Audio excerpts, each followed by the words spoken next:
Friend, welcome to Jhilam's kitchen. আজকে আমি তোমাদের সাথে শেয়ার করতে চলেছি তেলাপিয়া মাছের এক অসাধারণ রেসিপি। আদা ও মৌরি বাটা দিয়ে তৈরি তেলাপিয়া মাছের কষা। এই রেসিপিটা দুপুরবেলা গরম ভাতের সাথে খেতে কিন্তু জাস্ট অসাধারণ লাগে। তোমাদের যদি আমার এই রেসিপিটা পছন্দ হয়ে থাকে তাহলে তোমরা লাইক, শেয়ার, কমেন্ট করো। আর আমার চ্যানেলে নিত্য নতুন রেসিপির আপডেট পেতে গেলে আমার চ্যানেলটিকে অবশ্যই সাবস্ক্রাইব করো।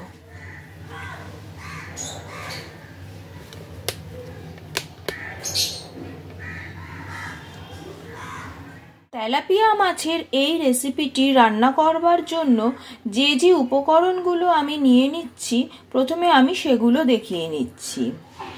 আমি এখানে নিয়ে নিয়েছি তেলাপিয়া মাছ। তেলাপিয়া মাছগুলোকে ভালো করে ধুয়ে পরিষ্কার করে নুন হলুদ মাখিয়ে রেখেছি। লাগবে পেঁয়াজ কুচি, আদা রসুনের পেস্ট, টমেটো পেস্ট, এখানে নিয়ে নিয়েছি মৌরি বাটা। আমি খানিকটা মৌরিকে জলে ভিজিয়ে রেখে তারপর সেটাকে মিক্সিতে পেস্ট করে নিয়েছি। এছাড়া আমার লাগবে হলুদ গুঁড়ো, কাশ্মীরি লঙ্কার গুঁড়ো, জিরে গুঁড়ো,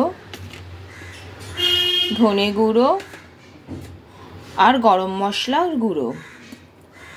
এছাড়া আমি ফোড়নের জন্য নিয়ে নিচ্ছি তেজপাতা, শুকনো লঙ্কা, গোটা জিরে আর গোটা গরম মশলা। এছাড়া লাগবে স্বাদ অনুসারে নুন আর মিষ্টি। আর রান্নাটা আমি সর্ষের তেলে করব। তাহলে চলো এবার শুরু করা যাক রান্নাটা। এবার আমি কড়াইতে নিয়ে নিয়েছি সর্ষের তেল। তেলটা ভালোভাবে গরম হয়ে গেছে। এই তেলের মধ্যে এবার আমি মাছগুলোকে ছেড়ে দেব। দিয়ে মাছগুলোকে ভালোভাবে ভেজে নিতে হবে।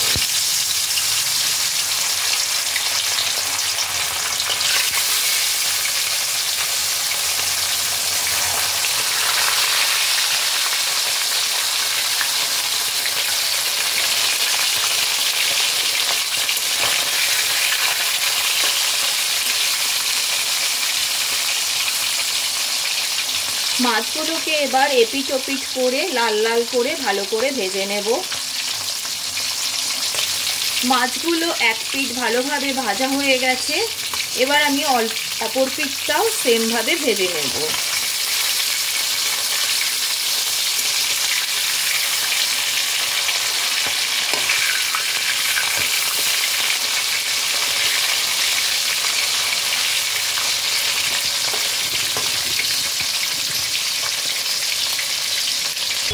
মাছগুলো ভালোভাবে ভাজা হয়ে গেছে। এবার এগুলোকে আমি তেল থেকে তুলে নেব।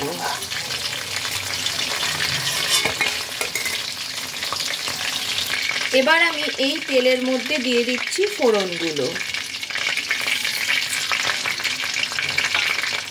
ফোড়নগুলোকে কয়েক সেকেন্ড তেলের মধ্যে নাড়াচাড়া করে নেব। কয়েক সেকেন্ড নাড়াচাড়া করে নিলে ফোড়নের থেকে একটা সুন্দর গন্ধ বের হতে আরম্ভ করেছে। এবার আমি এর মধ্যে দিয়ে দিচ্ছি কেটে রাখা পেঁয়াজ।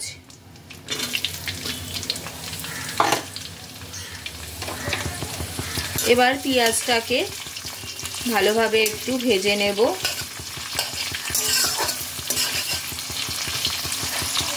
পেঁয়াজটা ভালোভাবে ভাজা হয়ে গেছে। এবার আমি এর মধ্যে দিয়ে দিচ্ছি আদা রসুনের পেস্ট।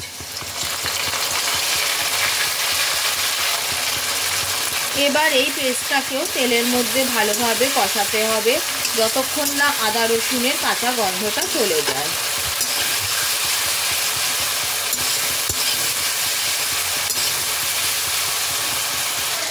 আদা রসুনের পেস্টটাকে পেঁয়াজের সাথে ভালো করে কষিয়ে নিতে হবে।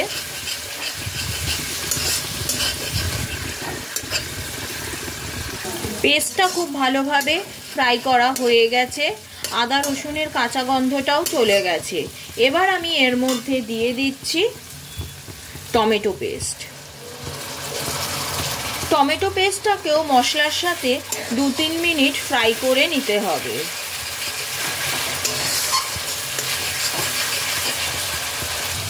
টমেটো পেস্টটাকে ভালোভাবে ফ্রাই করা হয়ে গেছে।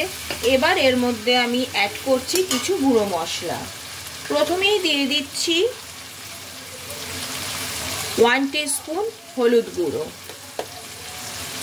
দিচ্ছি 1 টিস্পুনের চেয়ে একটু বেশি কাশ্মীরি লঙ্কার গুঁড়ো,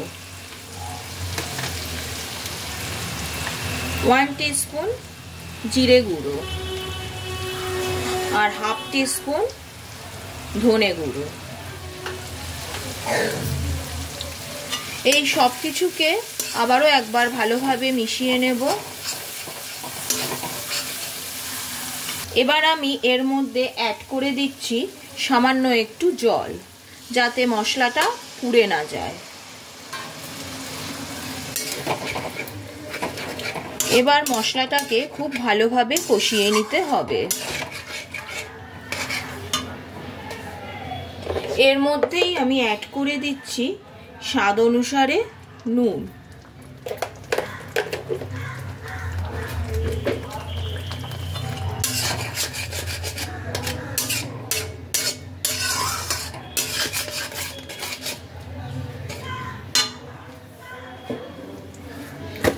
আর দিয়ে দিচ্ছি সামান্য একটু মিষ্টি। এই সব কিছুকে একসাথে ভালো করে মিশিয়ে নিয়ে মশলাটাকে কষাতে হবে।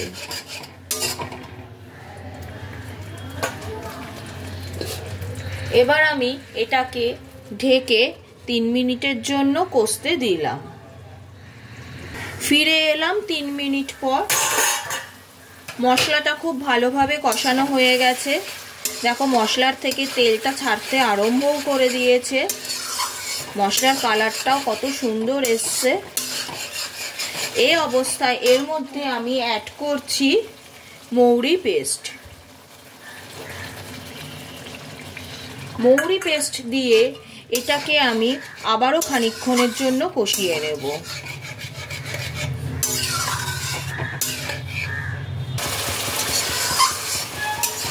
মশলাটা ভালোভাবে কষানো হয়ে গেছে।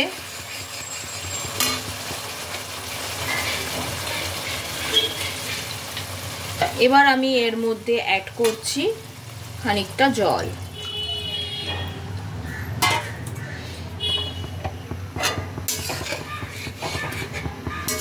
এবার ঝোলটা ফোটা অবধি আমি অপেক্ষা করব।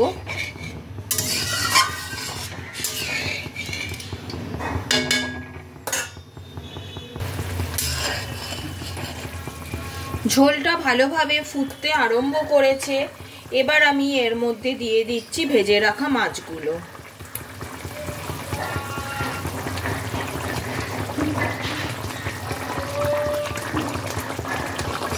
মাছগুলোকে ঝোলের মধ্যে এভাবে এপিট ওপিট করে দেব, দিয়ে ভালো করে ঝোলের সাথে ফুটিয়ে নিতে হবে।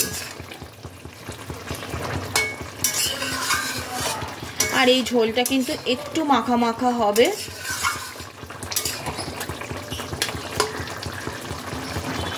এবার আমি ওপর থেকে দিয়ে দিচ্ছি কটা চেরা কাঁচা লঙ্কা।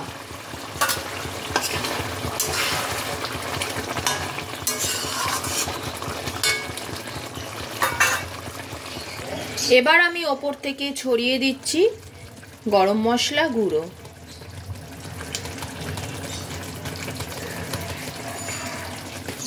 গরম মশলা গুঁড়োটাকেও ঝোলের সাথে ভালো করে মিশিয়ে নেব।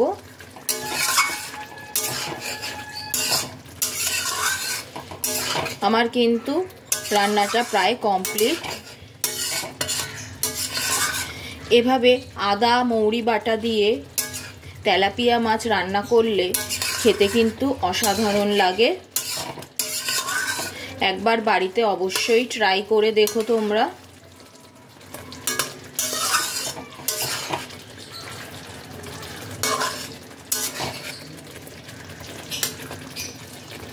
তৈরি হয়ে গেল খুবই সুস্বাদু আদা মৌরি বাটা দিয়ে তেলাপিয়া মাছের ঝোল। এবার আমি গ্যাসের ফ্লেমটাকে অফ করে 5 মিনিট স্ট্যান্ডিং টাইমে রেখে দেবো।